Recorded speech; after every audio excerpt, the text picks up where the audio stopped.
Good evening students, রাষ্ট্রবিজ্ঞান চর্চা with Datta ম্যামে তোমাদেরকে স্বাগত জানাই। আজকে আমাদের টপিক হলো স্বাধীনতার প্রকৃতি। তোমরা যদি আমার লাস্ট ভিডিও দেখে থাকো সেখানে তোমরা দেখতে পারবে আমি সেই ভিডিওতে স্বাধীনতার সম্পর্কে বেসিক ইন্ট্রোডাকশন দিয়েছিলাম। আজকে আমি আমার এই ভিডিওতে স্বাধীনতার প্রকৃতি সম্পর্কে আলোচনা করতে চলেছি।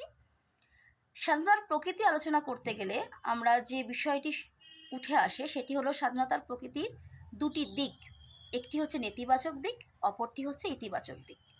আমার এই ভিডিওতে তোমাদের সাথে আমি স্বাধীনতার ইতিবাচক দিক নয়, নেতিবাচক দিকটি নিয়ে সর্বপ্রথম আলোচনা করতে চলেছি।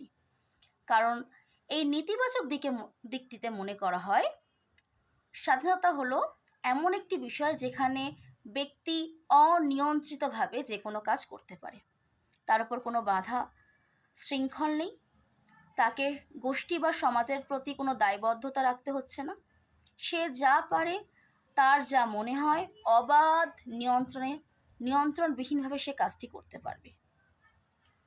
স্বাধীনতার এই নেতিবাচক দিকটিকে কেন নেতিবাচক বলা হচ্ছে? কারণ এক্ষেত্রে কোনো রকমের বাধা নিষেধ আরোপ করা হচ্ছে না, তাই এটিকে বলা হচ্ছে স্বাধীনতার নেতিবাচক দিক।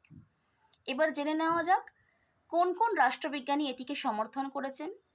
এক্ষেত্রে Bentham, Hobbes, Locke, James Mill, John Stuart Mill, Adam Smith, এই সকল রাষ্ট্রবিজ্ঞানীর নাম খুবই উল্লেখযোগ্য।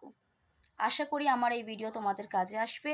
আমার পরবর্তী ভিডিওতে আমি তোমাদের সাথে স্বাধীনতার ইতিবাচক দিকটি সম্পর্কে আলোচনা করব। Thank you.